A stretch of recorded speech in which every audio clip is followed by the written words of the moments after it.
Hey everybody, welcome to this Board Game Life episode number 53, titled Gen Con Conquered.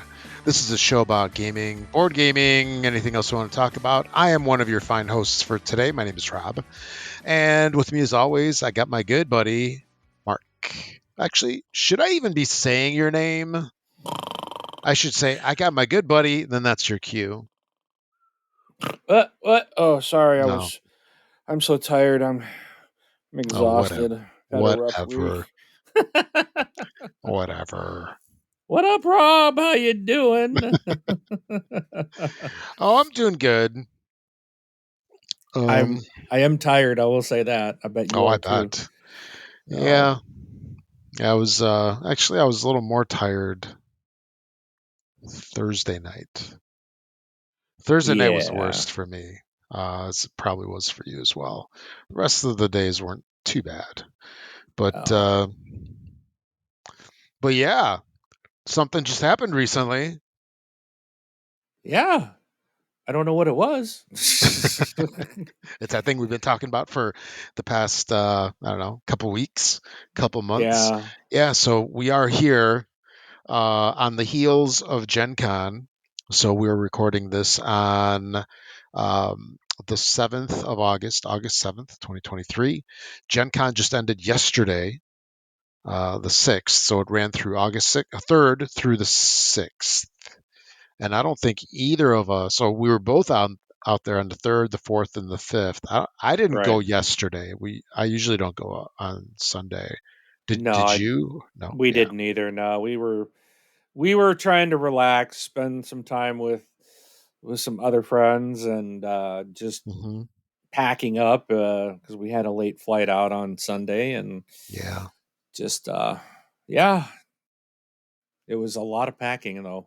I bet. I had to run out and buy several large suitcases. Yeah. You warned me. Well, I did. I said you're crazy. Yeah, you told me you told me I was going to spend a lot of money and empty suitcases, and I was like, whatever. I'm just coming to experience it. Well, I did experience it, that's for sure. And I'm sure your credit card experienced a lot of experiences as well. Yeah. I won't even look at it. Yeah. I'm afraid to look at it. And honestly, I'm really surprised that my credit card company did not contact me. And go. Yeah, because it's like fraudulent. All of a sudden, your card's being used halfway across the country, massive amounts of times. Some for very large amounts of money. Oh, but wow, what a trip, man! Yeah. So what a trip. So, I think we can just dive into the Gen Con stuff right now. Don't even bother with what happened last couple of weeks. We can touch on some of that later, since our last show. This is like the post Gen Con episode. So, how'd it go? I mean, you were coming in from Seattle, going into Indy. How'd it go for you? It would have been a perfect weekend if it wasn't so humid. That's my only complaint, man. Where was it hot humid? and humid. Oh, really? Okay. Yeah. Well, you and Braun and Franco, y'all live there, right there in the Illinois, Indiana, and Ohio. Yeah. You guys are used to that. To you guys, it probably wasn't humid. No, it felt normal. Yeah. I was dying. My daughter and I were just like, it's so hot.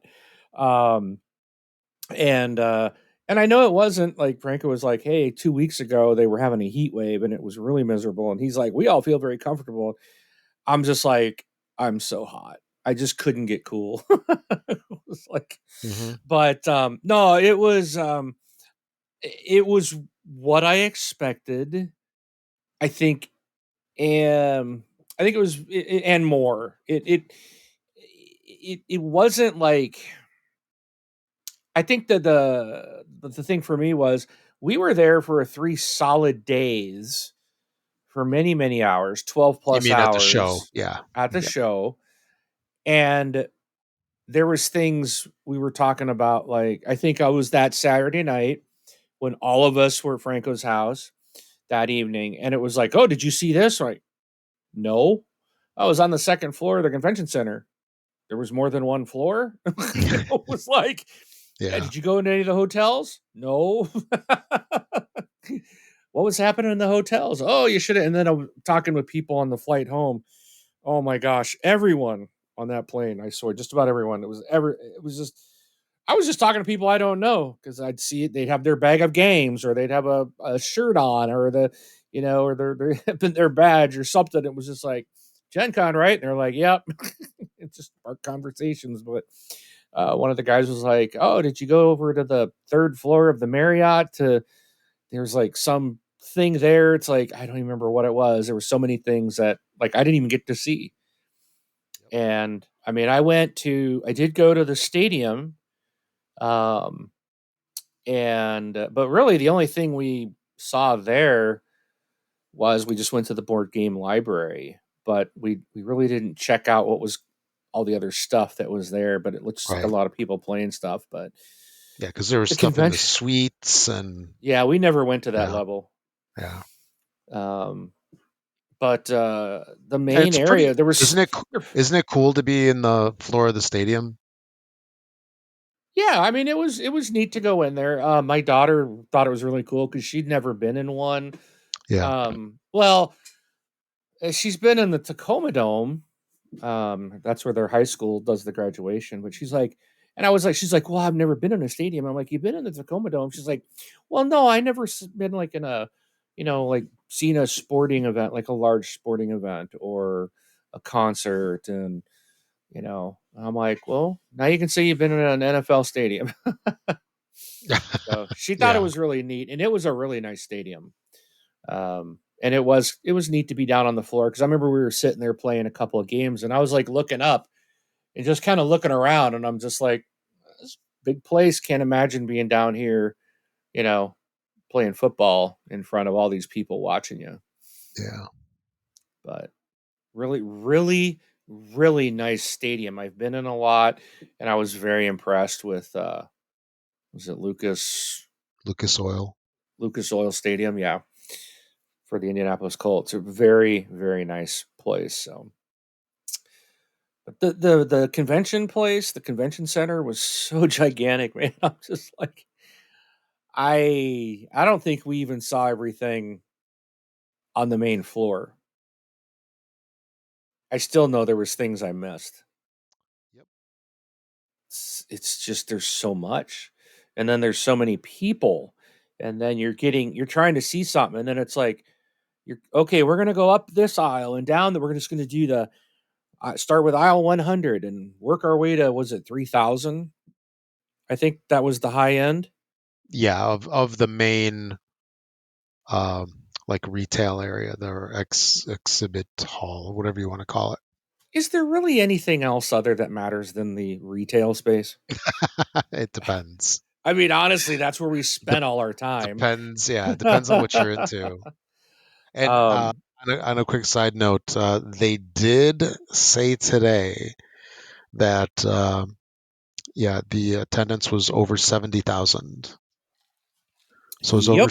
70,000, and I guess they extended their, not the lease, but they extended their agreement to stay in Indy through 2030. Oh, nice. So it will be Indy for like the next 7 years. Yeah, it was crazy. I mean, just like, so we were like going down like row 100, and then you go to the end and you turn around and come down 200. Next thing you know, you're like in 500, and you're like, Yeah, wait a minute, I was going to see something in 300. How did we miss it? Like, how did we skip rows? And yeah, we went back the it's second day, and I was like, wait, we were at the end. We got through it. But then it was like, we started at the opposite end. And it was like, wait a minute, we didn't see any of this. How did we miss? We missed like five to 10 rows somehow. mhm. Like, it's just, it's crazy. There's so much going on, and you get distracted, and you're like, oh, I got to see Yep. this. And off you Yeah, go. and some of those areas they're rather large. So like the Yep. booths, whatever you want to call it, they span a couple areas. So it's really easy to, let's say if you're going down aisle 300, all of a sudden you come out the other side on 500, Yeah. and Yeah. then you totally skip 400 and yeah. But it was I did not expect to spend the money I did. I knew it could be a problem because I know how I am. And I do have FOMO, and I do see Yeah, we all something do. We shiny all and do. I want it. But yeah, it was worse than I expected. But I will say this: I've been seeing on the Board Game Geek Facebook group that people have been posting pictures of their hauls, and I'm Oh, like, sweet. I'm like small potatoes. I bought 15 games, and then a crud ton of. I dumped a lot of money at Meeple Source booth for hmm. um, component upgrades to Wingspan, Dice Throne, and Lords of Waterdeep. And I spent a lot of money there. And but I only bought 15 games. And actually, I didn't even buy 15 games because 3 of them came from you. So you brought me 2 from your personal collection to give to me. And then you got one at the show that you already had, so you gave that to me. And then we won. My daughter won a game, and then we Yeah. did the stupid play the game and show a video of you playing it Oh and yeah. post it on video media and tag it, and then we'll give you the retail game for free. Wasn't even worth it, but I did it because it's like it's a free game, right? You got to do it. What it was terrible. It was so stupid. So I Yeah. really only bought 10 games. But then I did have to buy 2 more. That one of them we played it there, but they didn't have it for sale, but you could buy it. Like I don't know why they didn't have it there because it's already released. It was an Exploding Kittens, Good versus Evil. It's like, but they did have these little cards that you could scan the code or the oh, what's that stupid thing called? Those weird looking barcodes. QR code. QR code, thank you. You can scan that and then you get like 10 or 15% off by ordering it directly from them. So, but then you pay shipping on it, so kind of it's like whatever. But so that's on the way. And then I think I think Jay picked up Waffle Time, Yeah. and my daughter was playing with one of his daughters. And she didn't tell me until we were on the plane back. I really wish we would have picked up Waffle Time. I'm like, Wait, where did she play? Was it Saturday they, night? I um, thought she was in her room. they played it at the convention when we were sitting there at the table playing Castles of Oh, they Burgundy. did? Oh, I didn't know they did that. Okay. Yeah, yeah. Um, they were sitting there playing Waffle Time, and I saw them Yeah. playing it. And I was like, I "Oh, I like would have got it yeah. for you." So I Yeah. had to order it. So, but was like it's not out yet. So, but it comes out this month. Yeah. But like we could have had it. Could have had it before. Now we got to wait like the layman's. All the normies got to get it when they do. We could have been special. Exactly. Hey, it used to be the games would come out in at Gen Con and then they wouldn't hit retail until like December. So if you're getting it this month, that's actually a good deal. Yeah, it releases I think on the 23rd of this month. So I did. So I did. Technically, I don't know. Does it count? Because I didn't buy it at Gen Con, but because of Gen Con, we buying it. Hmm. So I guess I paid for 12 games and ended up with 17 total. Okay. There you So go. what was your count? I don't think you did as crazy as me, but or Actually, maybe you did. I don't count because we don't speak of those things. I just acquire and then they go places in the house. No, but The guy. Go ahead. yeah, I didn't officially look, but in terms of just getting, man, I don't know.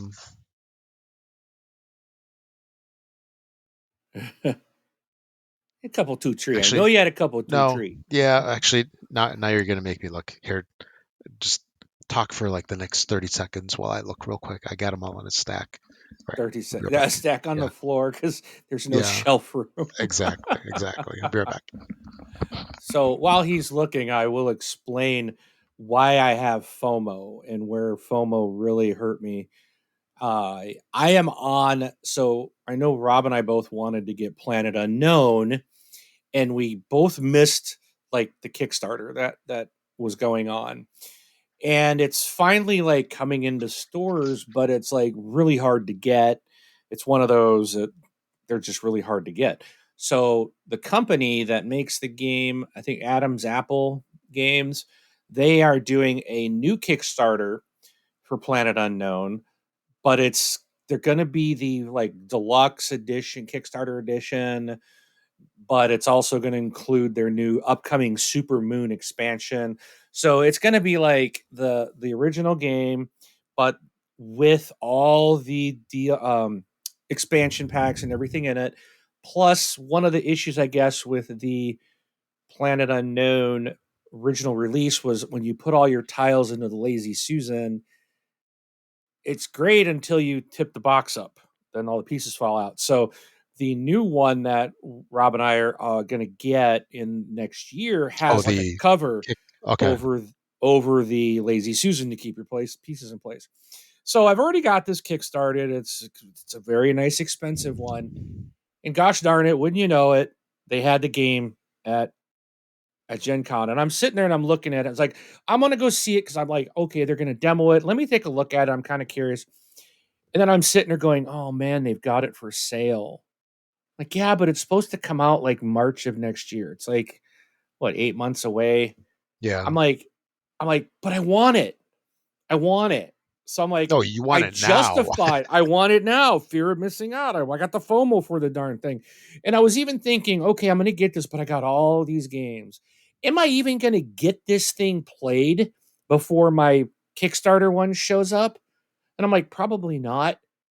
But I'll just give this one away to someone. And now it's sitting nice on my shelf. I'm looking right at it. It's got its own cube.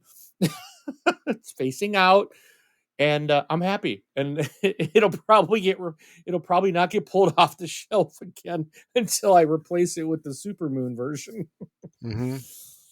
No, I am gonna learn that one. I have to. It's like, okay, I've got to get this one played.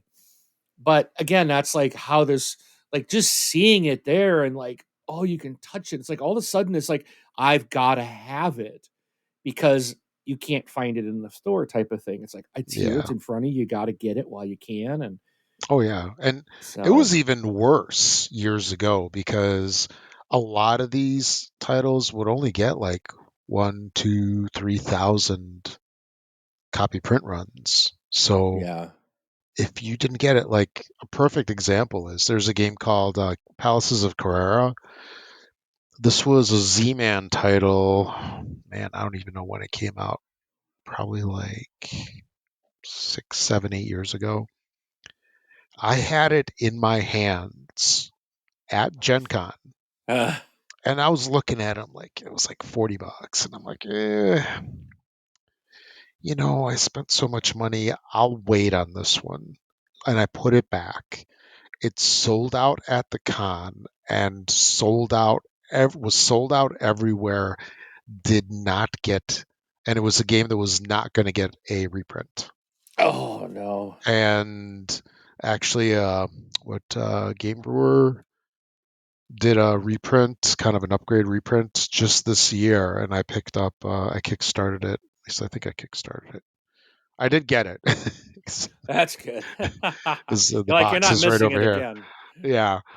But that's the thing. It's like there's very often, if it's a hot game, you know, it it might not be readily available or available for another year. Things have changed a lot though. They're not quite as bad as they used to be, and stuff gets reprinted more often. And you could argue that if a game's really good, it's going to be reprinted. If it's not that great, then it's not going to get a reprint. So, maybe you're not missing out if it doesn't get a reprint. But that's the lure. Yeah. It's like And you have it in your hands and you might not ever see it. yeah. What are you going to say? So no, I'm just saying, yep, I agree. Yeah. Yeah. Yeah. So what's your number? What's your count? So actually, I can just rattle them off real quick because it's not that big of a list. So I got Spellbook, um, the Princes of Florence, Waffle Time, Number Drop, Barcelona, and well, I can't read the title from here, but it's a Ravensburger title. The one it's a roll and write. Okay. Istanbul, I think. Yeah, I think it's Istanbul roll and write. Or something in right. It's not roll. It's another word. Yeah. Man, I need my friggin' Put your glasses on. binoculars or something. And it's only like 20 feet away. I can't read the title from here. But yeah, that's all that I got. And so I legit bought one, two, three, four of them. No, five of those, one more. Oh, and I got Uno Ultimate. So I Oh got yeah. five. And then Waffle Time and Number Drop I got from the AEG Big Game Night. Okay. So And you so also that got Tiny Towns, which you gave over to me because you have it, right? yeah, yeah. Yeah. So as part of it, so let me talk about AEG's Big Game Night. So that's one thing I freaking love.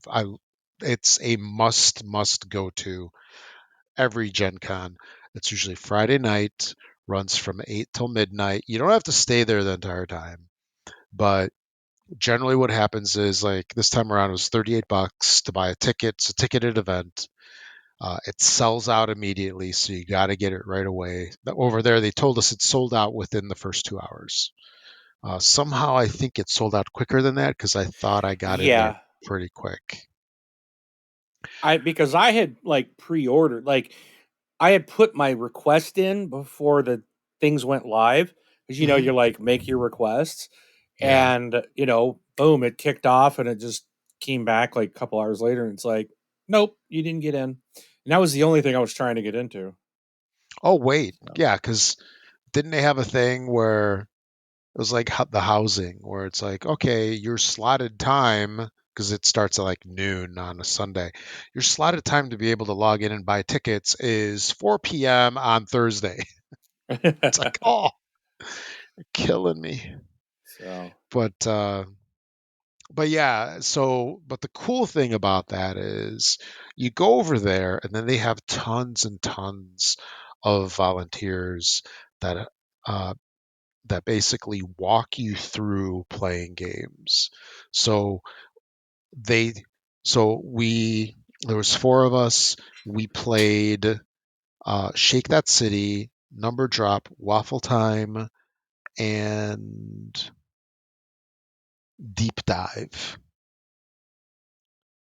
So we were taught by our own person those four games. We played complete games.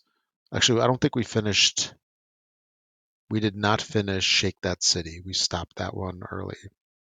But the others we completed completely. We wound up staying there almost until like midnight. So I think we left a little bit after 11:30. Uh, as you know, like when you're sitting there playing, time just flies by. It did not seem like we had been there for 4 hours. But it does very quick. Yes. yeah, and then uh, once you're done, you turn in your wristband, and then you get a box of games or a bag of games because they stopped doing the boxes a couple years ago. So we got Tiny Towns, which they gave out in 2019. So they did that one, they did number drop, and then they did waffle time. So I was thinking that they would be giving us a copy of Shake That City, which I was kind of looking forward to. I was thinking of buying it at the AEG booth Uh because I huh. didn't kickstart it because there's a Kickstarter release from earlier this year or late last year. And I'm like, you know what? I'm not going to buy anything AEG because this happened to me before where I bought a game and then we got it They give it free. to you. Yeah, well, not free. We got it as part of the big game night. So I held off. And then once I played the Shake That City, I'm like, I'm fine with not getting this one. Yeah. It was a good game. It's actually kind of cool because you have these little cubes in this little shaker thing. So you kind of like shake this shaker thing and then you depress this tab and then it deposits 9 cubes in a 3x3 pattern on the table, really nicely spaced. And then, you build a city kind of off of that orientation in front of you. But yeah, it's a good game, but I'm fine not having it, if that makes sense. So, but then we got a copy of Tiny Towns, which I passed on to you. The other games that we had there, Number Drop, not my speed. It's like a very puzzly Tetris or polyomino game with numbers. Okay. It's okay. Um, Not really fun for me. It's just very like abstract and mechanical. It's probably a great puzzle game just for sitting there and like sorting things out, but yeah, not my speed. Deep Dive, loved it, but I didn't pick it up. I'm like, I can get it later. If I see it in a store, I'll pick it up. But love that game. That is, let me explain it really quick. It's a really small game. It's got tons of these little pieces, and there's four or five different groups of, I think it was five different groups of pieces. And basically, what you're doing is you're a penguin that is diving into the water through the five different levels trying to catch food, fish and whatever else, Uh shrimp. huh. And mixed in those five groups of tiles. So, you sort them out level one, two, three, four, five being the deepest. You start off with level one and work your way down. Basically you take a tile from level one, then you go to two, then three, then four, then five. The rewards on five, of course, are higher than the rewards on level one. But in level five, there's more baddies, right? There's more Yeah. predators. And basically what you're doing is, you are trying to collect food, which, ultimately scores you points, and trying not to bust by catching or being caught by a predator. And there's like bubbles and rocks and various like obstacles and things like that do different things. But it was actually a lot of fun and it helped that I freaking annihilated everybody. I mean, that always So helps. that's why you liked it. Yeah, I totally, to use the video game or the teenage term, pwned. I pwned everybody, or as I say, pwned. But I kicked everybody's butt, which made the playing oh so sweet. But really good game, fun, light. Anybody can play it. Highly recommend that one. And then we also played Waffle Time, which I was not expecting to like. That one basically, 'cause did you see it when your daughter was playing? Yeah. Or yeah, so it's like you have a waffle, and then you have like berries and strawberries and cherries and bananas and whipped cream, and you put them down on your waffle, and you try to and you have syrup as well, which are these little plastic. Um, Not cubes, but these little plastic blobs, Like I guess. yeah. Little Um, drops. drops, yeah, that's better. That you put on the various things, and there's various ways to score depending on the orientation and how you get things down, and then you count down. It's like, how many of this did you do, how many of that did you do, how many syrups do you have on there, how many whipped creams. um, and I really actually enjoyed that one, so I'm glad I got that as part of the big game night package. It would have been nicer to switch out number drop for deep dive, but well, what you gonna do? But yeah, that was big game night. Like I said, oh, and that was in so traditionally they've had big game night. Usually, I think in Hall D, in the big hall that's got all the tables. That's where we were hanging out Right. most of the time. So it was in there in one of the corners usually.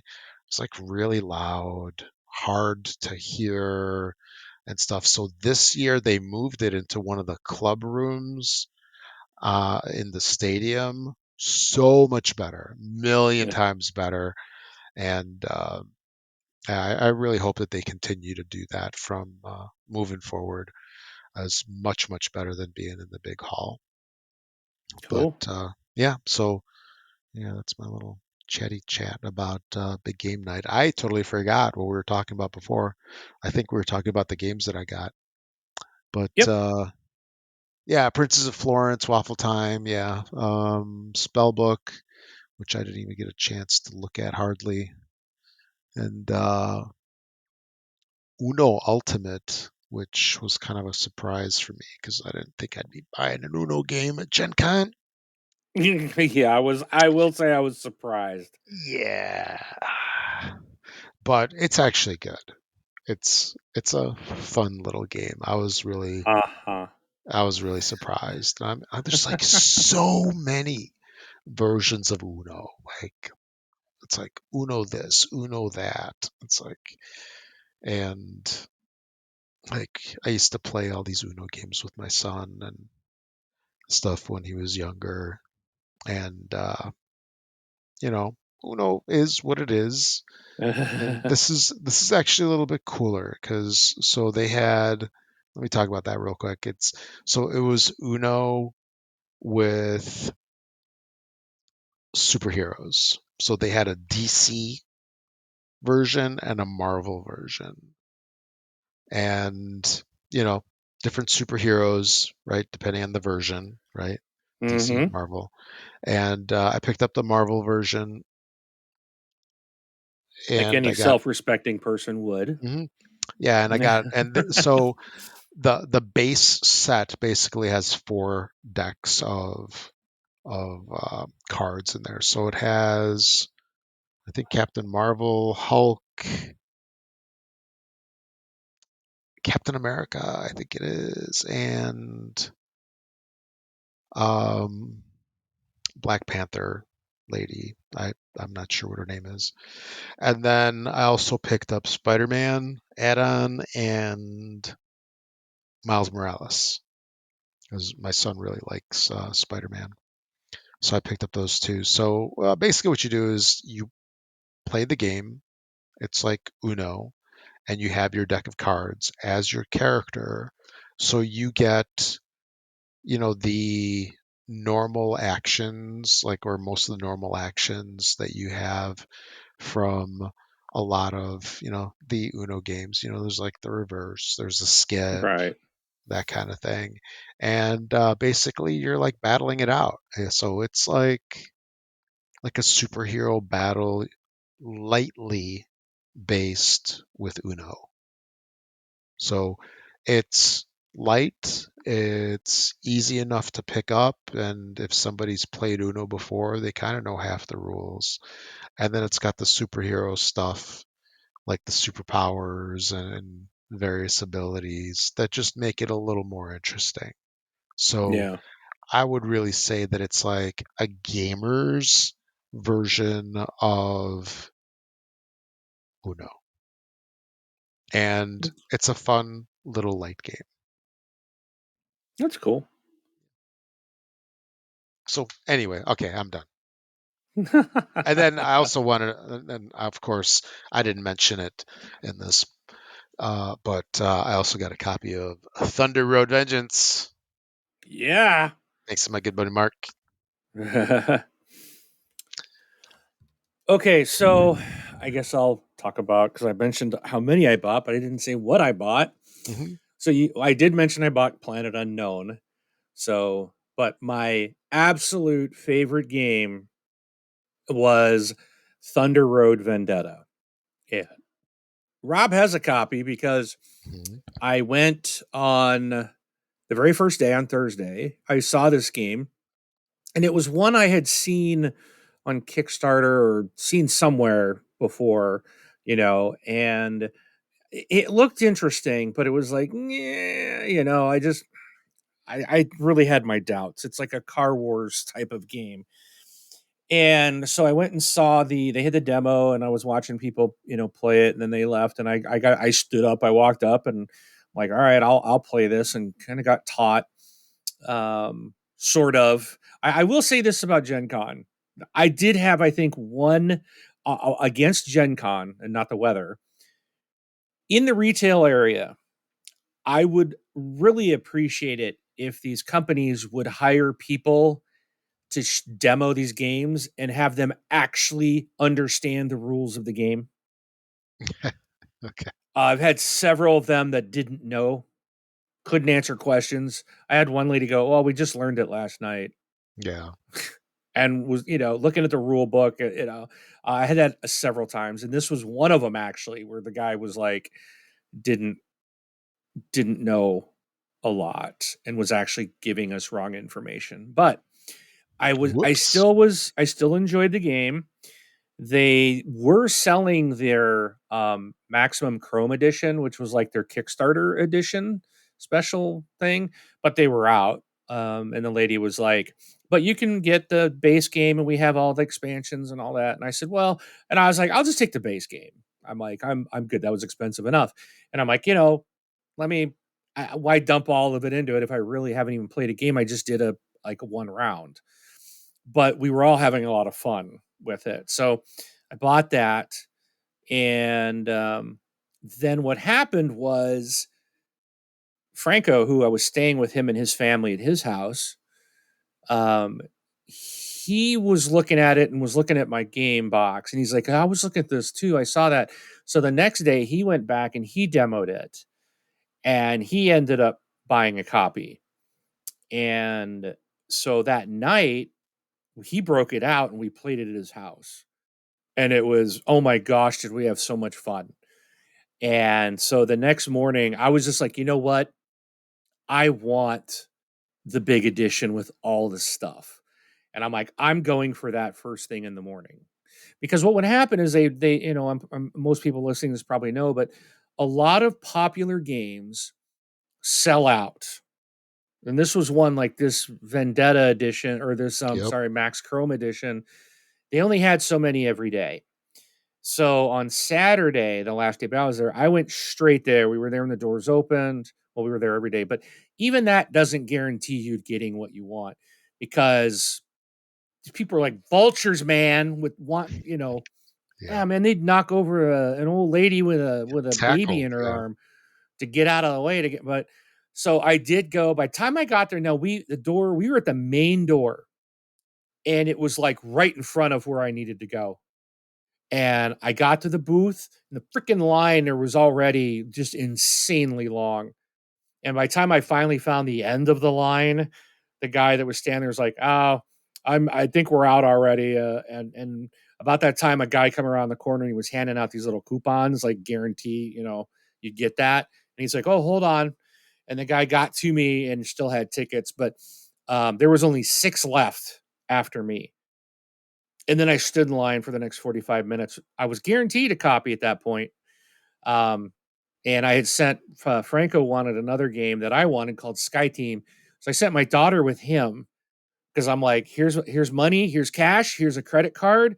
I'll buy this one with my watch. You go get in line and get me a copy, because I'm like, they won't sell 2 to him. Right.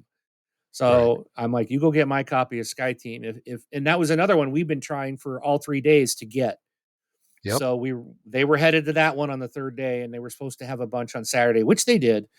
Um, but anyways, so yeah, I did end up buying the Max Chrome edition, and so I gave my copy to Rob, and then Rob and Jay and everybody, all of us were at Franco's that last night, and we played this again. And oh my gosh, it was even better. It was just like, it was so much more fun. And I got to tell you, Rob, I wish all of you had gotten the Chrome edition. I opened it up today and I went through it, and this box is so nicely designed. So I don't know if you saw the base box. I don't know if you probably haven't opened yours yet, but you saw the Yeah. one we Yeah. were I playing with. punched it already. Yeah. Okay, there's really, it's like put some stuff in a baggie and throw it in the box, right?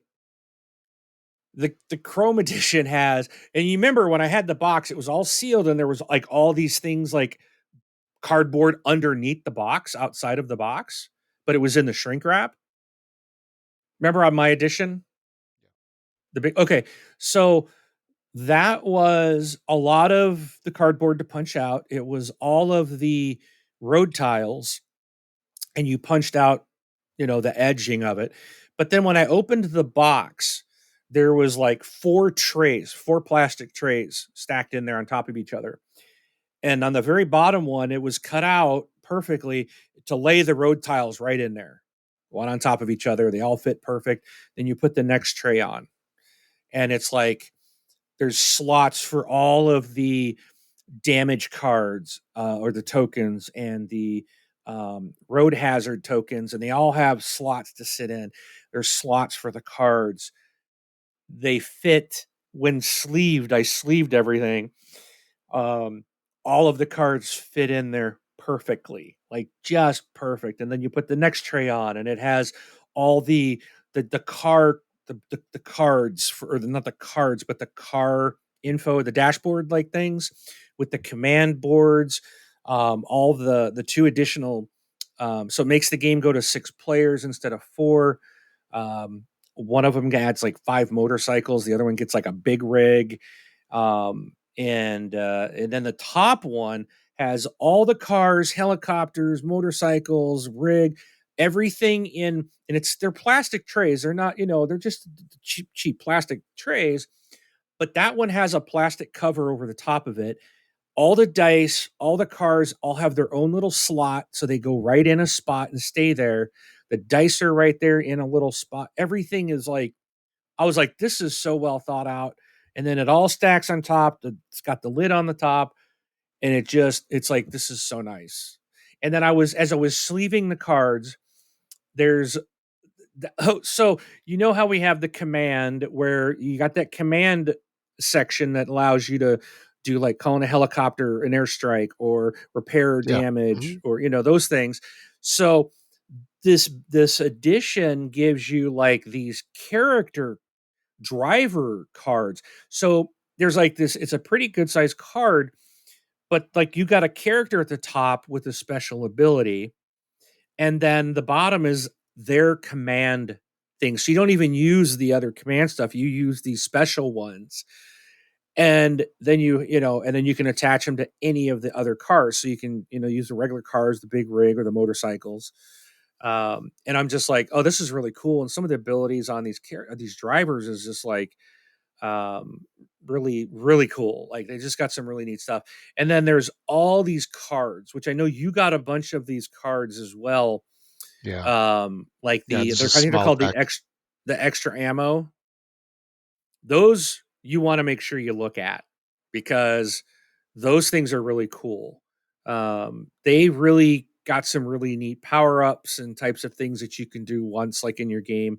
But then one of the expansions that I got was called, oh, I forgot what it was called, but it's like the chop shop or something to that effect. Yeah. And That sounds about right. Yeah. okay, and I was looking at some of them, and there's one, it's like you can now shoot backwards, like which you couldn't, and you can't in the base game, but this Right. ability gives you to shoot backwards. There's another one that was like you can shoot any adjacent space, so completely in a 360 around you. Another one was like if someone shoots at you, like you have your armored vehicle or something. So like if they hit you, they have to roll the attack die again. So basically, it's like, yeah, you hit me, but I'm armored. Roll again and see if you can hit me. you know, Hmm. um, there was one as well that was like negates the any on the attack die, and I was like, oh my goodness. So like, if you're in the small buggy, it's really hard to hit the small buggy because you have to hit. On a 6-sided dice. There's only two options. You either hit the small. No, I think there was three. No, it was because yeah, I think it's small, small, medium, and any, right? small, medium, and any. That's correct. And that's it. So there's only 2 out of 6 chances. And the card says if your attacker rolls any, it's ignored. It's considered a miss.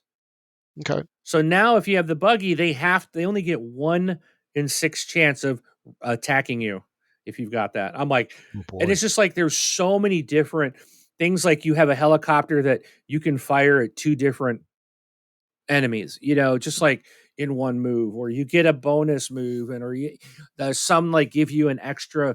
You get the ability to use your command a second time. Like, oh man, it's just there's a lot more to the game, and I am so excited to get that to the table again. Oh yeah. I will probably take a. I think of what I want to do is when I was thinking about this, I was just going through it. Like, I need to get a video. I need to now that it's all boxed up and sleeved and everything's. I'm gonna take like a video and I'm gonna pull the lid off. I'm gonna show you what this thing. I think you'll be pretty impressed. Okay. Um, I also picked up Dorf Romantic. My daughter didn't Yeah. like it, Hmm. and I didn't like the lady teaching it because she didn't know it. Franco didn't like it because it was a cooperative game, and he's like, "What's the point?" And Yeah. I get it, but it was like it reminded me of Carcassonne, Yeah. but cooperatively. We're all working to meet goals and stuff, and it's like when I walked away because I was gonna get it, but my daughter's like, and I was like, yeah, because she's kind of my biggest gamer here at the house with me, Hmm. and she's leaving in a month for college, and I'm like, yeah, why buy it? But I thought about it then that night, and I went back the next day, and I'm like, I want to play more. It was enough that I'm like, I kind of like those games like Carcassonne, and this was very reminiscent of that. And I'm like, I kind of liked it, and I'm like, I want to play. I wanted to play it some more to see when we're doing it correctly. I think that's going to be better. And I'm like, it's got game of the year, right? It's got to be good. So I picked it up. Then I got this game. I don't know. I don't know why. I don't know. I don't even know how this got in my luggage. Something called Fresco. I don't even Oh, know I what gave this that. is. I gave it to, dude. Come on. I know. I do Yeah. have to ask. So you handed me Fresco, Lagrange, from your personal collection, and of course, I didn't have to do anything with Lagrange because I opened it up and it's like, oh, everything's punched. This was something he's played. Fresco, I think you ended up with a second copy, so this was still in the shrink wrap. So I opened it up and as I was punching it, I'm just like, what is this game? So you got to tell me, what is Fresco? Fresco. It's a. I'll say it's like a classic game. It's by Queen Games. See, was that Mark, Raph? Mark, Mark. That's Raph. Sorry. Yeah. See, he knows. He knows what's up. I'm trying to figure out. Oh, hold on. I'm going to mute while he keeps going. You can keep telling me about Fresco. Okay. Yeah. So Fresco is like a classic game. Came out like I don't know, 10, 15 years ago, and basically, let's see if I remember right. You're like painters. Because Fresco, it's not like an art style or something. Anyway, It seemed from something like that. yeah, it's like an art style from like France or it's I'm not Like, good with I my. thought of I don't remember Leonardo my or high school something. history. Sorry, but yeah, it's like you're painting the ceilings of cathedrals. So just like how in Azul you're doing like the castle walls with tiles. This is kind of like you're Uh-huh. painting like the ceilings or walls or whatever of I think it's ceilings of a cathedral. Okay. And it's just I remember it's got like different colors and like you have palettes and it's I haven't played it in like 10 years, so I don't remember it too well, but that's what I do remember. But I do know that it was, I mean, it's long been like a classic game from the Queen lineup back in the day. Actually, I'll look it up on BGG, see what its rating is. I'm sure Yeah, it's fallen. I was just looking and I was just like, I know it's going to be a great game. I mean, I have no doubt you definitely know That's your from stuff and 2010, by the way. okay. Yeah, it's So, got a I'm looking 7. forward to. Yeah, it's a 7.0 on the Geek ratings, which which is decent. Yeah. Um,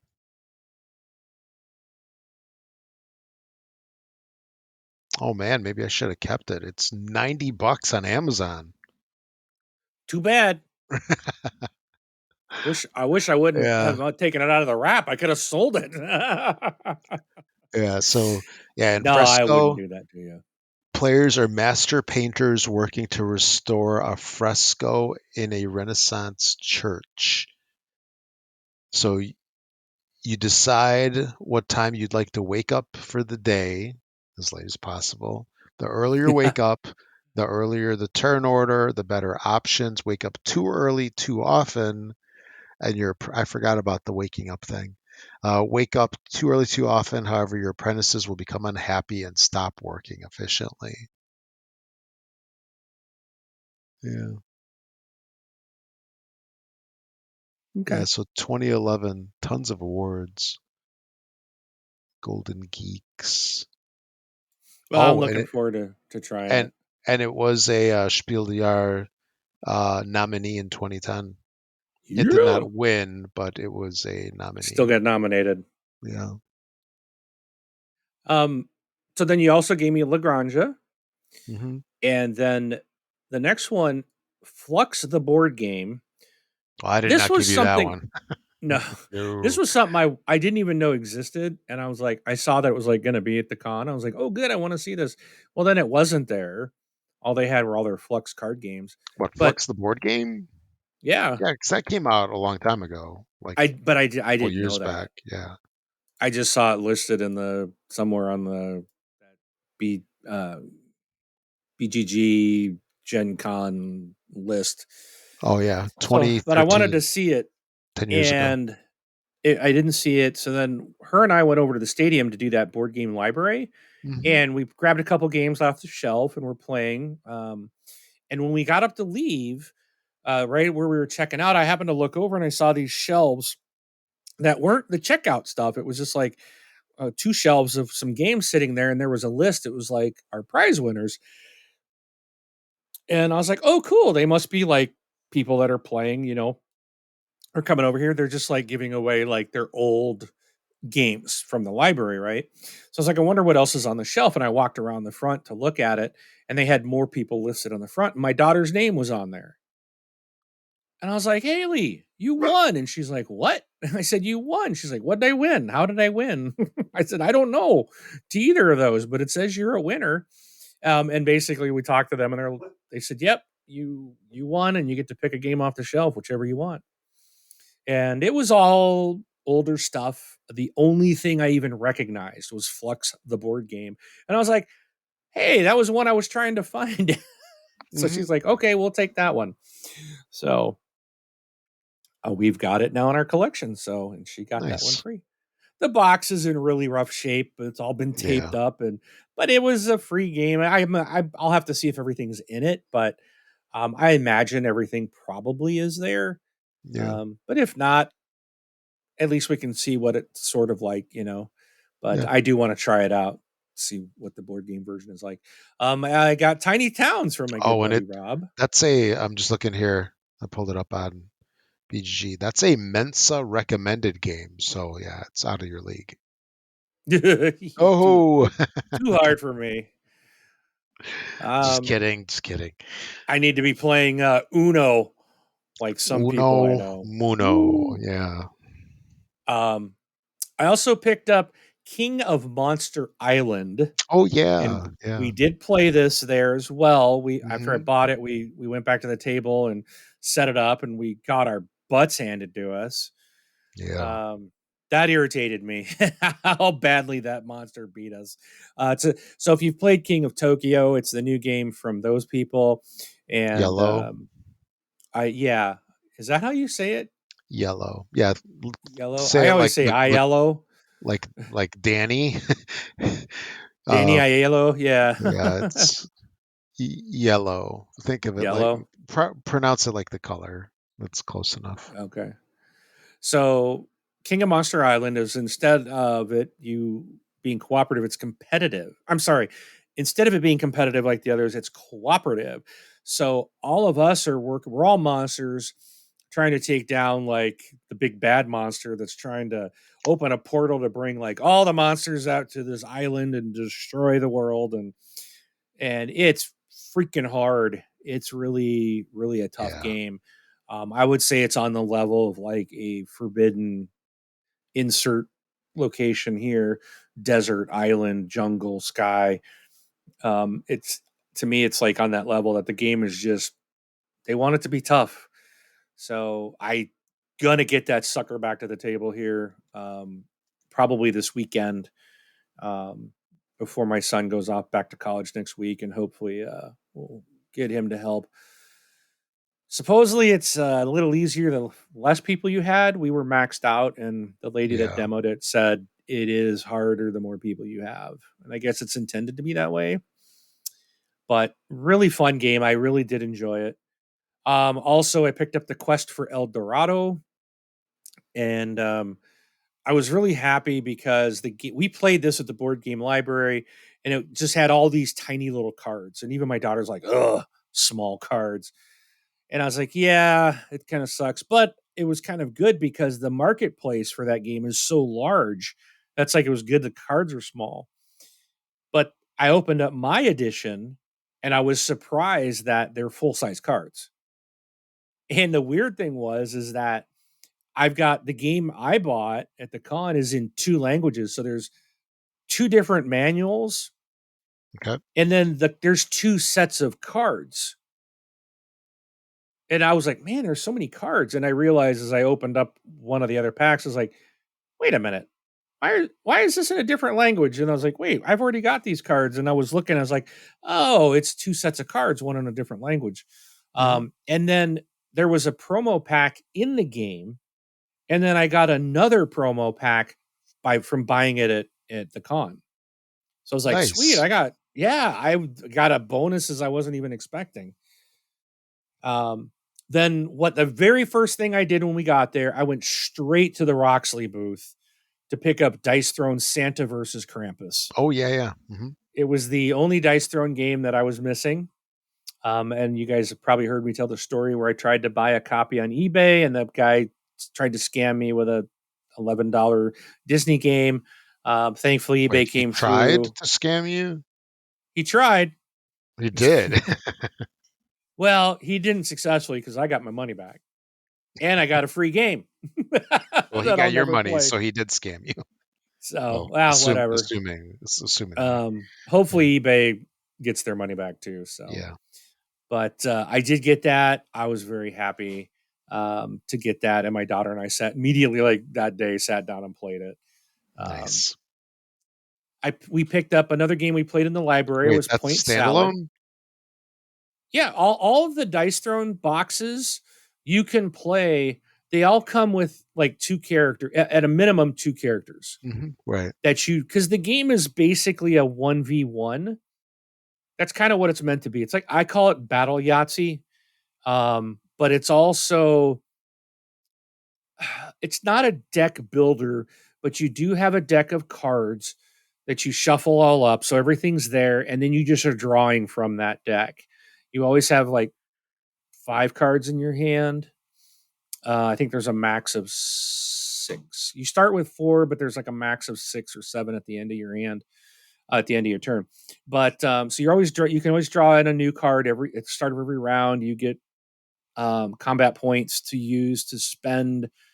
You got to have these points on some of the cards. The cards will cost combat points, and they do various different things, and you use them at different times. But you're rolling dice to attack. You can play the game with more than one person, and I've done it before. It's not that hard. It's just you just instead of always attacking the guy sitting across from you, you when you roll your attack dice, you like announce who you're attacking. So we've done 4-player where it's all v all, so we're just all against each other, and it's fun. Just takes a little bit longer, and then sometimes people get upset because it's like, why is everyone picking on me? But Dice Throne is absolutely a fantastic game. So this was came out this last Christmas, December of 2022, special edition of Santa versus Krampus, and it's not available in the stores. Supposedly they're going to bring it back out this coming Christmas, but I secured my copy while I was there. Yeah. So, and they gave me, I got a promo pack that allows me to use these characters in the Dice Throne Adventures, which is the big campaign game. So now I can take them in as well. And there's card specifics for them. So that was really cool. And they actually gave me a free deck of playing cards as well. Let's see where else. Point Salad. So my daughter and Yeah. I picked this up at the library because I checked out Point City at the booth. Oh gosh, who makes this game? I know who it is, and I'm drawing a blank. Isn't that AEG? I think it is. Yeah. They make Cascadia. Point City is their new one. That's AEG, isn't it? Yes. Mm-hmm. Okay, Yeah, I thought it they're was. both age. Well, it's done by Flat something. Oh, let me look it up. Flat Out Games or something like that. Yeah, Flat Out Games, and Okay. I want to say Flat Out. So there's like 4 designers, uh, or 3 designers, 4 designers, something like that. They're the ones that did um, Point Salad, Okay. and they together designed Point City, and they did a couple other games. There's another game that they did. Let's see if I could see it. Well, it was so I got like a Bird demo of Dance Point 10. Yeah, City, yeah. and so we played Point Salad, and my daughter and I both just really loved it. We had a lot of fun, so I bought It's a that. fun game. It is. It's a Yeah, really yeah. easy to learn, fun to play. Hmm. All right. Then Sky Team. So I did get my copy after I got my Thunder Road Vendetta. I walked over and my daughter and Franco were still in line. They were in a very long line to get Sky Team. And that total wait took an hour and 40 minutes just to get that one game. But by the time I got over there, they had cards in their hand that were guaranteeing them one copy. And so I told my daughter she took my big, huge Thunder Road box and she just wanted to go sit down. So she took that and found us all a table. And I got in line where I just took her spot and stood there the rest of the time to get Sky Team. Now, Sky Team is a really cool co-op game, but you can't talk during the game. So what it That is one of you plays a pilot, the other plays the co-pilot, and like the pilot has blue dice, the co-pilot has orange dice. And you've got these little covers like shields so you can't see what each other's dice rolls are. The object of the game is you only got so many turns or rounds to land your airplane at an airport, and there will be like in the basic game, the easiest way to play, there's some airplanes on approach, and you got to place a die to like turn the plane left or right, and you got to control the speed of the engines, and you have to apply brakes and flaps and communicate to the other airplanes. So you can talk strategy, but once you roll the dice, you're not to talk anymore. And there's this board out in front of you. It's pretty thick cardboard. I actually put the thing together today. It was very interesting, very unique how this thing went together. Um, but so like, and you go back and forth on who's first each round. So the pilot starts, and my daughter rolled four dice, and I couldn't see what she had. I think it's four dice, it's 4 or 5. And so she puts, and it's like there's two things that are mandatory every round, and that is that you have to place a dice on the turn, and you put a dice on the engines. So like at first we thought you had to do those first and second. Um, but it was like, no, it's mandatory to be done, but you don't have to do it first. But we were doing that, and maybe that was helpful to us. But she would put like a 4 on for the turn, and then so I have to put a dice out. Now she can't see my dice, so once she puts that out, say a 4, if I put a 2 down, that means the airplane's going to turn twice towards her. So and you start out level, so now think of it tipping like twice, like probably 20 degrees, right? And if you tip too far, you're going to crash. So it's like if you get too far apart, you're going to basically crash the plane. And so then I got to put, now if I can put a 4 down as well, then we stay level. If I put a 5 down, then it's going to tip one notch towards me. And that's okay on this round, but when you were on your last thing and you're landing, your plane needs to be leveled out. So then you do the engines, and then that engines are controlling how fast. There's two tracks that kind of slide on under the board. One of them is the distance to the airport. So, and then when she puts a dice down and I put one down, and then it's like you have to add the dice. No, this one I think you subtract the dice. I can't remember. We only played it once, but there's this thing like you either add or subtract, and how your number comes between a certain number on the board. It kind of dictates how you're moving. How fast or slow you're moving forward. Um, and then as that track moves, these airplanes will get closer to you. There's like these little airplane tokens on this track, and so the pilot can communicate as well with a turn and with a dice, and then basically you as long as you put your dice in the communication spot, you can take one of the airplanes off. But the dice has to be, the planes are in these little grids essentially in front of you. So if there's a plane that's 2 spots in front of you, you have to put a number 2 dice on there. So if you don't have the dice to communicate to get them out of the way, you're going to crash into them and lose. The co-pilot actually has 2 comm, so they can also talk. They have the ability to do it 2 times. And then there's the co-pilot has to put flaps down. So and you have to roll certain dice, and so when you land, like all the flaps got to be down, the brakes all have to be down, or the gear down, the brakes applied, and you got to be level by time. And so on the left track, as you're approaching the airport, you got to get to the airport and make sure you don't run into airplanes. On the right hand side track, that's you're basically descending, and that's kind of their round counter. So I think you start out at like 7,000 feet. So once you both have done your turns of dice, that moves forward. Now you've come down. You're at 6,000 feet. By the time you get down to touching down, you want to be over the airport at that point, and you want to be level and all that type of stuff and braking and everything. So it was really fun, and we really enjoyed it. And I'm like, and the guy was like, there's additional things, like this was the easiest version. he's like, there's things like you have to turn and you'll go to different airports and there's different requirements and there's going to be different things that happen.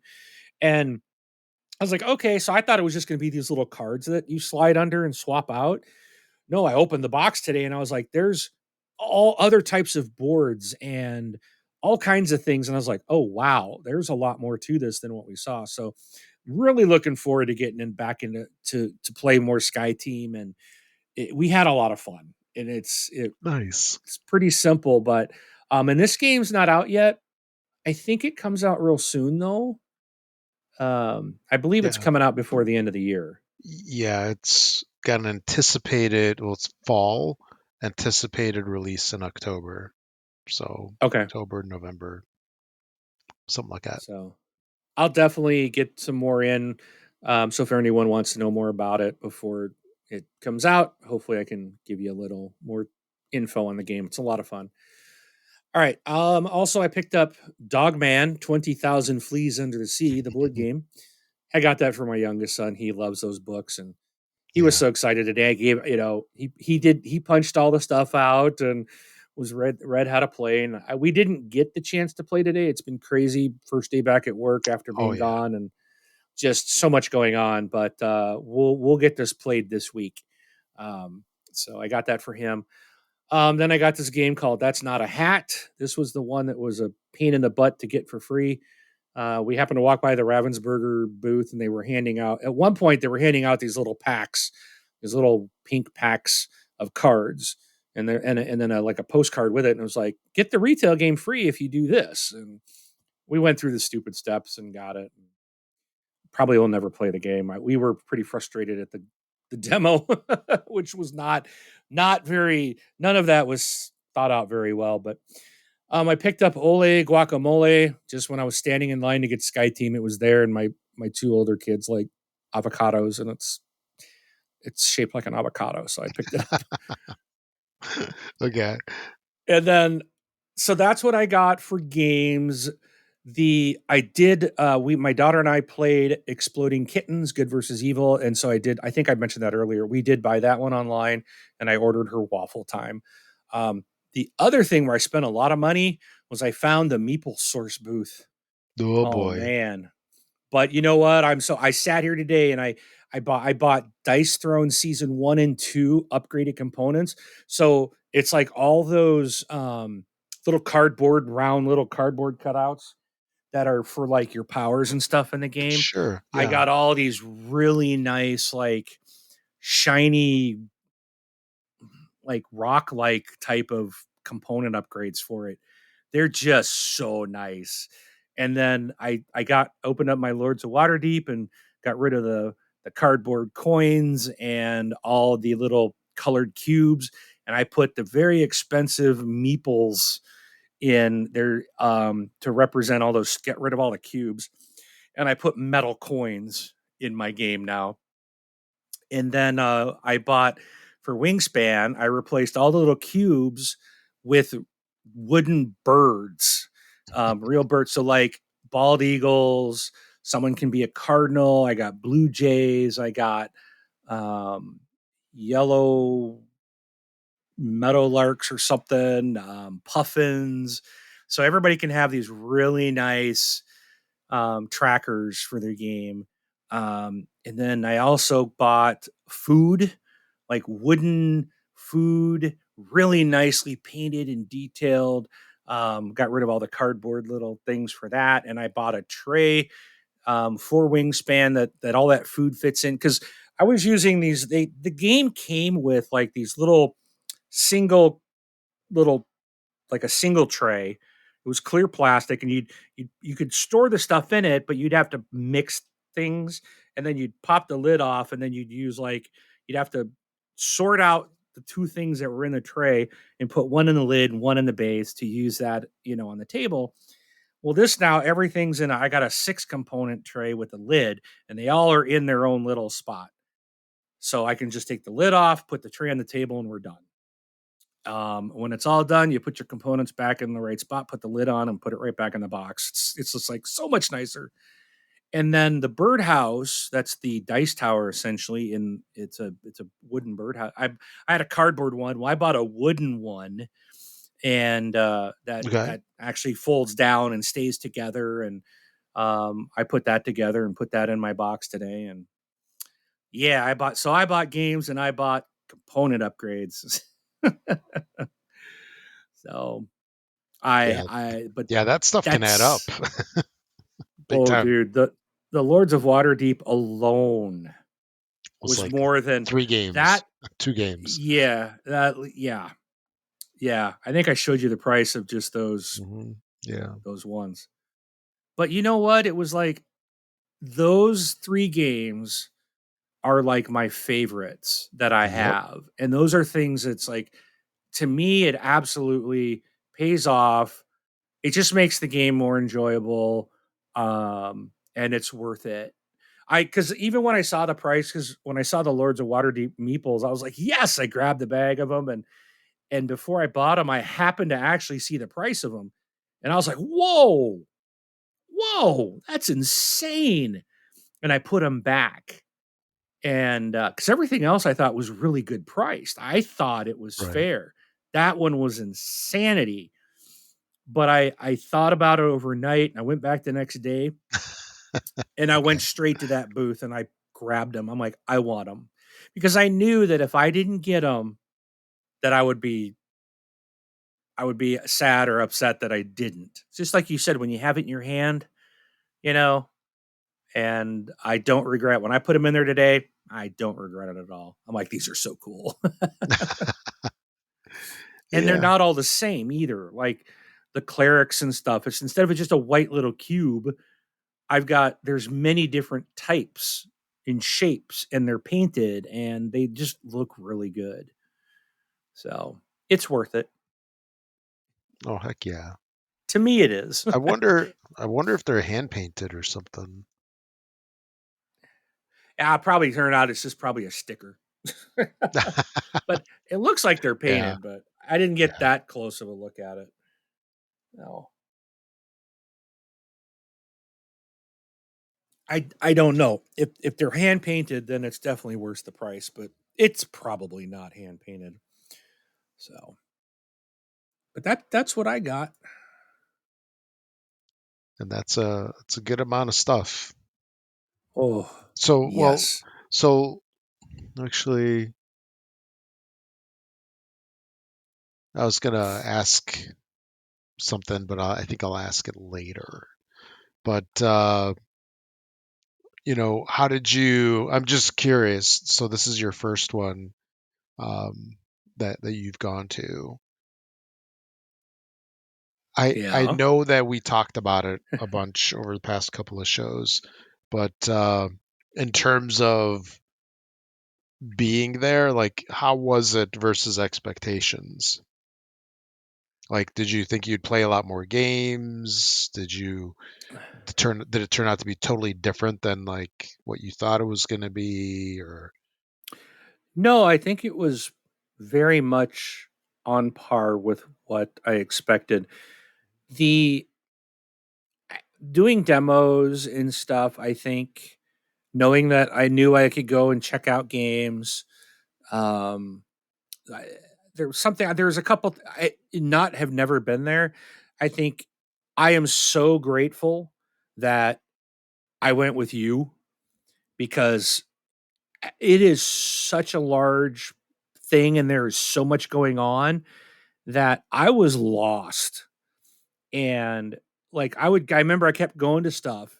I remember texting you at one point going, "Oh, Haley and I are over at the stadium. We're going to go to the library." hmm And you're like, "I think that's a paid event." And I was like, "What? I'll look it up." And it was. yeah, And I was like, "I didn't know that." And there was something else you told me. It's like, "Well, that's you got to pay for that. You got to pay for that." And then everything there's just so much to do and I was so lost in that building and you're just like, "Oh, go here, go there, go there." I'm like, "You know that place by the back of your hand." And then I I've was been like, there "Oh, a I couple remember 2 tree times. couple 2 tree, yes." And I remember at one point I was like, "Okay, I know where that's at." You're like, "You know where that like lunar lander thing is, the balloon thing?" And I was like, "Okay, I know where that's at." And then I went that way. But when we got there, we came from a completely different direction than I thought we were going to come to it.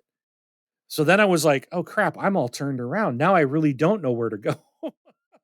Was this like when we Because were leaving that one day? Because I know you guys were like going with us, then you disappeared, and I'm like, I have no idea where they were going. Because I remember, oh no, I think you were saying that you were going by the stadium, and I'm like, well, follow us. We're going halfway there, and then I I no, I don't know. I okay, don't remember. all right, But at one it's okay. point you were giving me directions and I was like, Hmm. "Okay, okay, yeah, I remember that. I know where that's at." But in my mind I was coming towards that thing from a certain direction. And then when we got there, we were coming at it from a very different direction. Right. And I was like, "Crap." So it's like I was so turned around in there. Hmm. Um but it is it's confusing. There is so much you can do. And this isn't a fault of Gen Con or anything.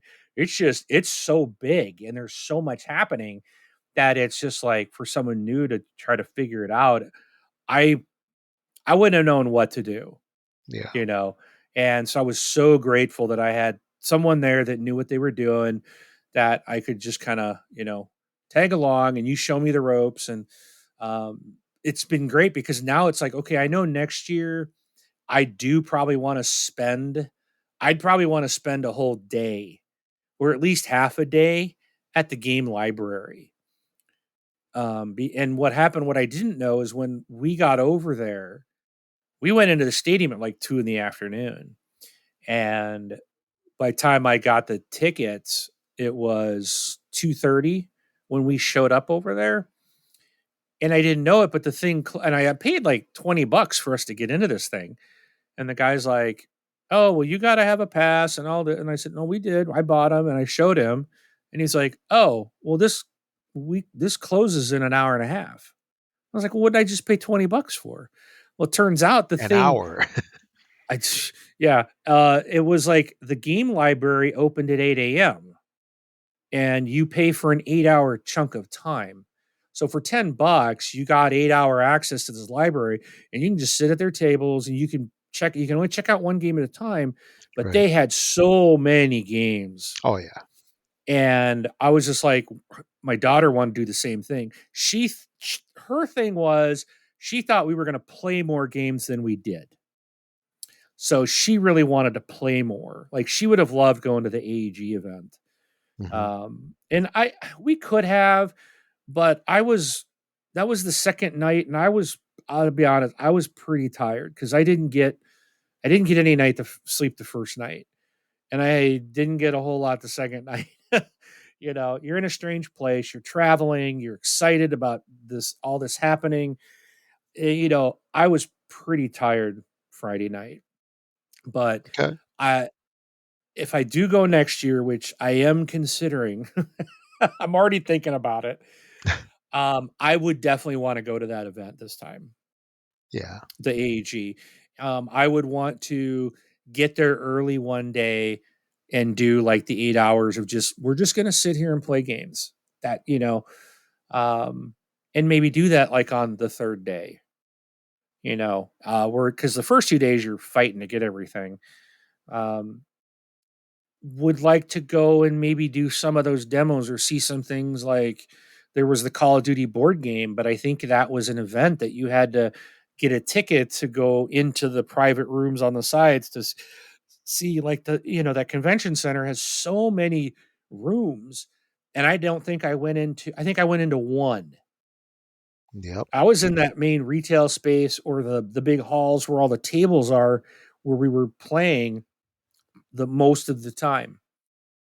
So because even ahead of time, you were talking to me about the event catalog and here's about, what are the vendors are going to be there. And it didn't make any sense. Now that I've been there, now I kind of understand, oh, an event is not um, going to see a panel or going to like the AEG big box event. An event is anything that happens outside of that retail hall. Yeah. Or sometimes an event is like playing a full game of BattleTech or something, Right. with Yeah. So miniatures where it's like a 3 hour block or yeah, right. Yeah, because like Franco went over, he saw Scythe. They were, it was just a table over from us. And he's like, "Oh, I'm gonna go over there and see if I can play it." And he got us over there, and the guy's like, "You gotta have a ticket." And he's like, "What are you talking about?" And it's like $2. You got to get a ticket. And they did have someone that didn't show up. So he ran over and got a ticket, came back and showed him the guy's ticket. And he sat down and he learned how to play Scythe for like 3 hours. right. So, yeah. And it's like I was wanting to do the same with Thunder Road because it was like I did the demo for about 5 minutes, but I really would like it'd be, I know we were all talking about let's get in, but you got to book that crap way in advance.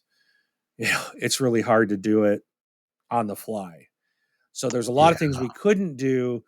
Like my daughter and I, we were going to go back Saturday and to the board game library. It was completely sold out, and she was bummed out, and I was bummed out because I wanted her to have fun, and do things with her too that she liked. So because Yeah. she wasn't as much about going through the retail space, she didn't really care for that.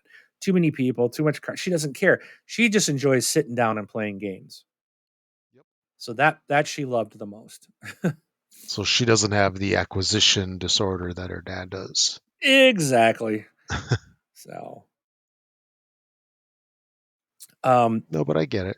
Yeah. so I learned a lot, but that was because you were there to, guide me through it. It can be overwhelming. I can't imagine just going there by myself and not having someone to kind of explain things. Yeah. It's woof. No, yeah. So First time you go, you don't really know what to expect, and it is large. And I've got my thing that I personally like to do. Like my ideal thing is to show up there on Thursday and then do a quick hit of the things that I want to get in order of importance to me, right? So the thing that I want the most, get that first, second, third, or whatever. Then potentially even like just tear through the hall really fast, the exhibit hall, yeah, and just kind of look at everything and then see the things that you thought that like either you didn't know were going to be there or you missed or weren't expecting. And then you kind of know like, well, maybe I want to play this game here, maybe I want to do that, maybe I want to do that. Because the thing is, it's like, especially if you're looking to get stuff, you know, with the acquisition disorder, if you're looking to pick up all that stuff, it's you're on a time crunch, a huge time crunch, because if you snooze, you lose, like with the majority of that stuff, right? yeah, You know, that's for yeah, sure.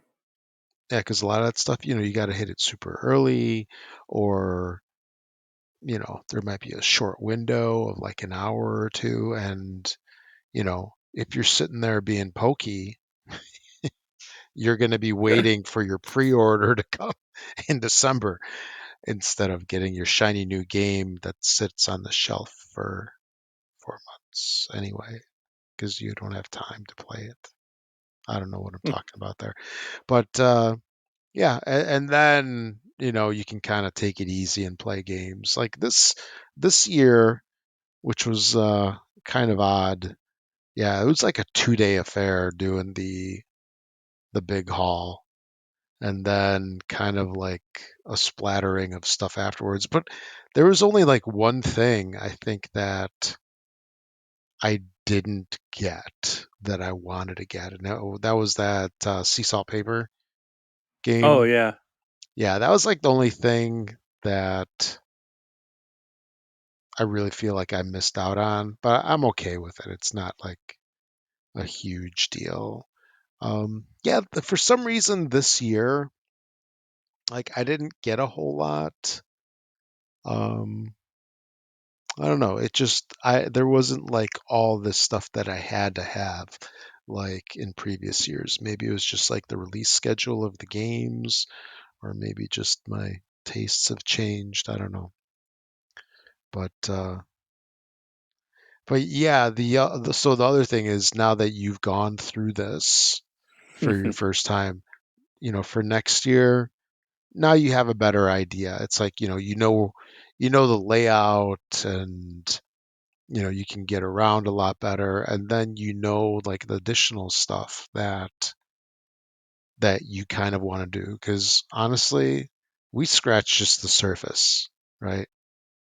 And you can literally be there all day from open to close. And the big halls and the event stuff, those go, I'd say most end by midnight.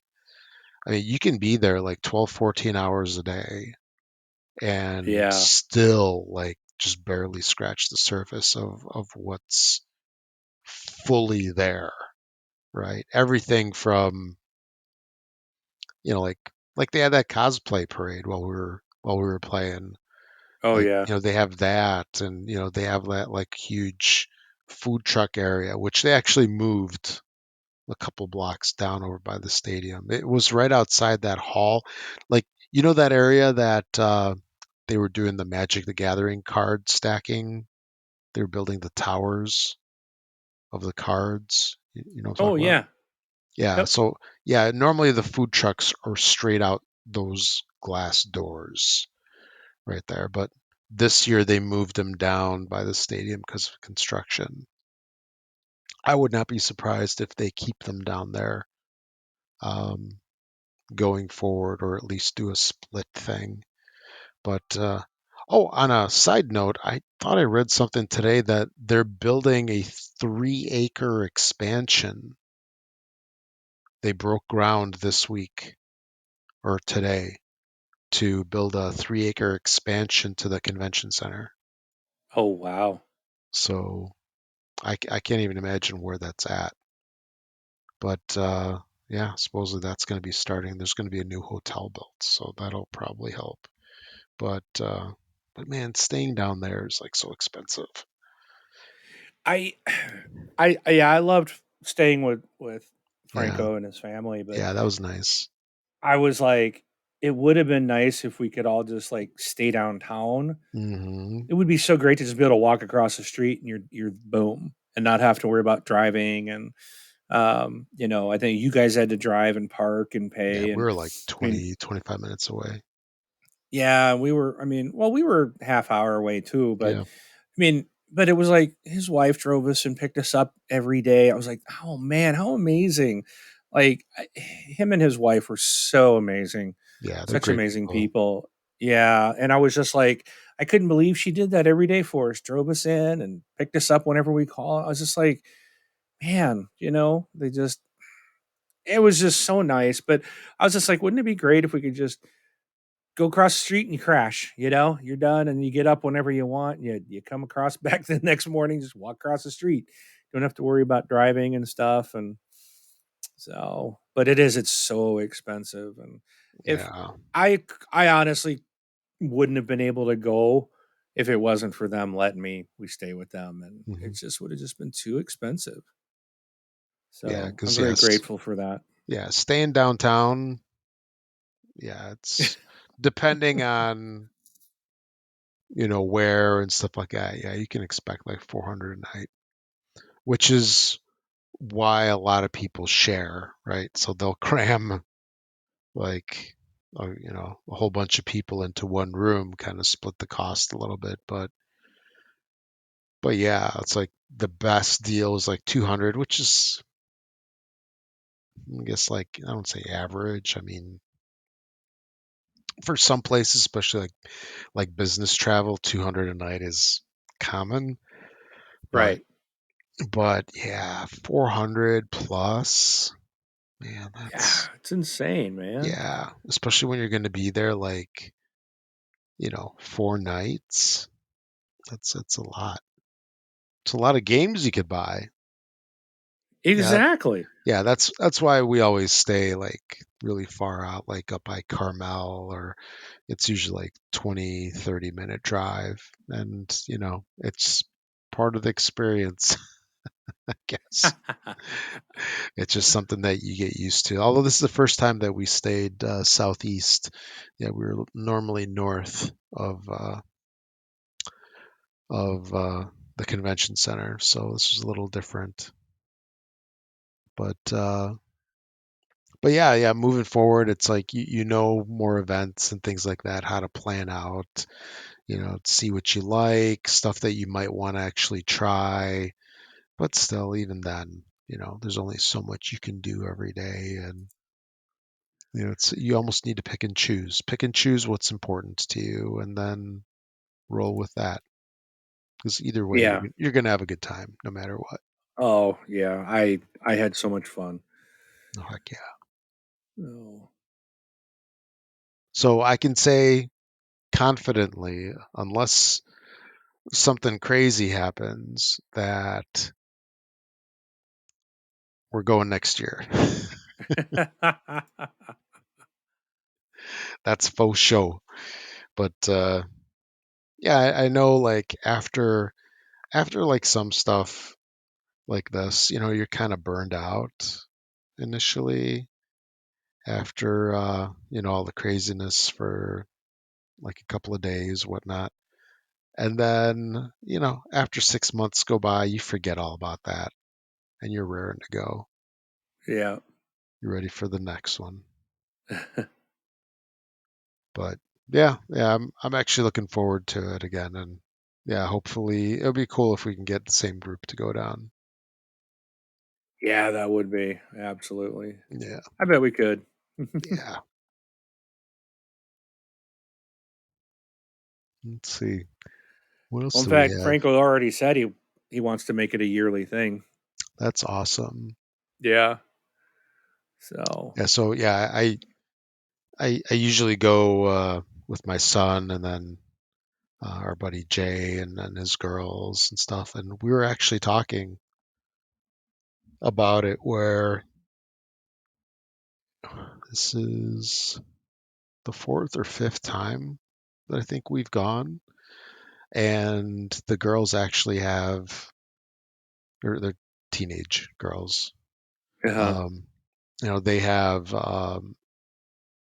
have their thing, right? Their stuff that we kind of plan to do, where we've been doing it consistently year after year, and it's definitely a tradition. It's like it's almost expected. Like, do not deviate from the plan. Yeah, it's like, you know, we're going to go to dinner over here. We're going to do this. Then we're going to do that. Going to go to big game night. And, it's cool. It's cool. And it's definitely enjoyable too. Actually, do you think your daughter would want to go again, or is she really turned off by the No, whole the whole shopping thing? no, she I think she wants to go again. That's what it sounds like. Okay. 'Cause she's already like, "Well, I'll be home um, to be during her break." So, Hmm. Oh, heck yeah. oh, and we already know the dates is what August 1st to the 4th, I think, Yep. is what I read today. Yep. Yep. So, So we can look forward to what, 24 ish episodes from now. We'll be doing Gen Con 2024. there you go. Yeah, I pretty sure I'm gonna probably do it again. So, but Yeah. I do think next year I won't spend as much. That's my Whatever. prediction. That's my prediction, but Just because stay I've away got from meeple so much. sores. Yeah, Yeah, that well, whatever. Not let me whatever. just I I'm I just like just rolling my eyes like crazy right now. You don't know what you're talking about. uh, You don't know what you're talking you about. You're said like stay away from babbling. meeple sores. Yeah. I was while this whole conversation was going Oh on, I no, was you were on their on their website. site Oh, and I just bought 3 more things.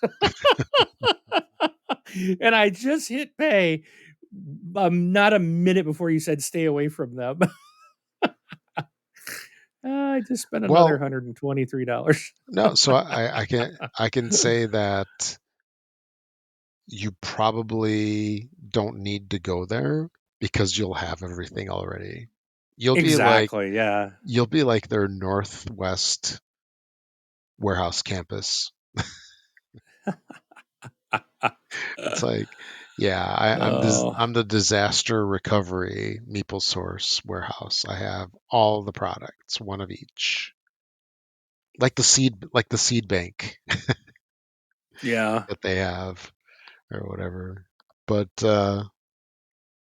yeah, the thing is, once it gets time to Gen Con time, it kind of starts over again. There's like a new cycle of games and new hotness, and you know, I don't know if you'll be I don't know if you'll be hitting the Meeple source, but there's going to be other games that you'll get. I think I'm Oh, pretty yeah, but I confident. just don't think it'll be as much. Mm, I hope not. Otherwise, I'm in trouble. yeah, I'll have to go get that equity line of credit or something, or take a second mortgage out on the house before. Why do you need yeah, this? I'm going to Gen Con. yeah. You're sitting on the corner with your tin cup, shaking it with the change in there. I need ticket for board games. I need change for board games. Can you spare some money for board games? Yeah. Oh man, So, no, um, it was awesome. yeah, it. I can't think if there was anything else I wanted to. It was just so much. It was awesome. It was a great time. If anyone isn't gone, go. Especially if you're local, go. Hmm. um, yeah, and if you just want to see it for one day, I mean, I don't think a 1 day pass is very expensive. If you want to see everything, you're gonna need you're gonna need to get the 4 day pass and go every day, and you probably still won't see everything. So just be aware. Yeah. But it is a great time, man. One of the guys in line was like, he's like, "This is like Disneyland for me." And I was Hmm. like, "Yeah, I can see why. It was exciting." And it was weird because, like, by the third day, I was tired. And I kind of felt bad because, like, you were teaching us your favorite board game, Castles of Burgundy. And I was Hmm. sitting there and I kept yawning. And I'm like, I feel so bad. It's like, You I'm yawned not 23 bored. times. I counted all of I them. was probably close to that. Yeah. Um, and it was like, man, he's gonna think I'm like don't like the game. I was just like so tired by that point. And I was like really kind of like, man, I'm ready to go home. I was tired, hot. And then I got up and I did want to go. I was enjoying the game, and I do want to play it some more. Um, there were some things that I do. To me, maybe at that time too, it was like I was just felt like, man, I can't keep up with what's going on. But I remember you said something about you saw it, so I went to try to find it back in the retail right before we were leaving for good. And I remember walking back in there, and I was just like, all of a sudden, I was like, oh man, it's over. And I was kind of bummed, and I actually ended up buying a couple more things. That last round through is when I Retail picked up that game therapy. for my son. Yeah. Yeah, and I picked up. I think that's when I got the Dwarf Romantic, and I picked up a couple of things. I was like, just like, no, I got to keep it going. But I did feel like, man, it sucks. It's over. All this build up, and then it just went by so fast. Yeah. No, I And know. so, Yeah. It's because we don't go on Sunday usually. right. At the end of Saturday night, it is, I don't say like bittersweet, but it's like you said, it's, yeah, this is the end and like everybody's gonna go home. It's kind of like the last day of school, if you remember that from like high school and stuff, where it's like you're sad that it's over, but you're also happy at the same time. It's like Yeah. you're glad to be going home because it's always nice to go home and Yeah. everything. And I do have to say, like, one thing that I was like, craving when I got home is like fruit and salad. It's like I ate so Oh, garbagey the entire time. oh, Oh my God. I ate nothing but crap. Haley was like miserable. She's just like, I ate so much because she's been like just working out and going to the gym and all this. And she's Hmm. been doing just, and then this trip. And she was just like eating all kinds of garbage. And she's just like, I feel so miserable. And I was like, but Haley, we're on vacation. Calories don't count on vacation. Exactly. Yeah. Don't worry about it. So, Mm. but she had a really good time. So, Yeah. and I Good. did too. Good. So, Good. I kind of expect that we'll probably be back next year, Yeah. but I'll have to spend more time at the game library and at the AEG big box event. Yeah. There you go. So I want to add that to the list next time. Yeah. Yeah. Hopefully we can get tickets early, and so we don't have to worry about trying to get in there without tickets. But even though that is doable. Yeah. Well, we'll try again. Yeah. We'll try again next year. Yeah. So until 2024. Yeah, maybe actually one thing I know we mentioned this briefly, but we should get see if we can get Brun and Franco maybe on next time or something like that. That'd be cool. Yeah. Yeah. We'll probably have to do a different time because Brun just changed jobs. That's fine. So I don't think, and you guys are so far in front of me. You're Yeah. already into Tuesday. I'm still at Monday. Yeah, that's right. We're recording this on different days. Yeah, that's the magic of the internet. Yeah. We're just that cool. You're in the future. Yeah. Magical. Yeah. All right. So yeah, is that about it for Gen Con 2023, or there's something else you want to talk about? As soon as we're done, I'll be like, oh, I wanted to talk about this. We've been talking about it for like 2 hours. We talked about so the only thing I'll say is a couple other things that I did try there. I did play Dixit, the Disney edition. I've heard Dixit's like this huge popular game. I don't get it, man. I did not see the appeal of this at all. Oh yeah, I won the game we played you with did? the demo. I won, but I was just like, whatever. I thought it was so boring. Like, I don't know why there's a million versions of it. Yeah. Um, what else? Yeah, I know we played a I don't care for it myself either. I mean, I I see the creativity of it, but yeah, not my speed. I think that was the only one I played, and I was like, not buying this. Hmm. Oh no, I did see. I did check out. Was it called Aerodrome or something? It's like a airplane card battler thing that I almost kickstarted, but I was one of those. I was like, I don't know, and I'm really glad I didn't kickstart it because Yeah. I saw it and I went right to the booth. I'm like, ooh, show me it, show me it.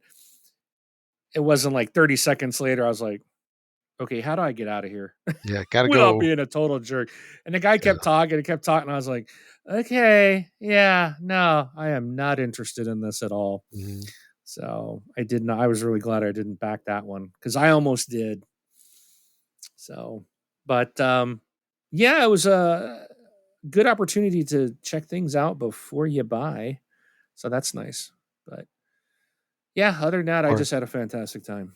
or you could just be like me, like I'm just gonna buy it and try my version. I don't need to get it taught to me. Skip the Oh, demo, go straight to purchase. I thought it was pretty cool. I did get to see. So when I started getting into the board game thing, one of the YouTube channels that I watch is Foster the Meeple, and it's this husband and wife of Jamie and Jeff.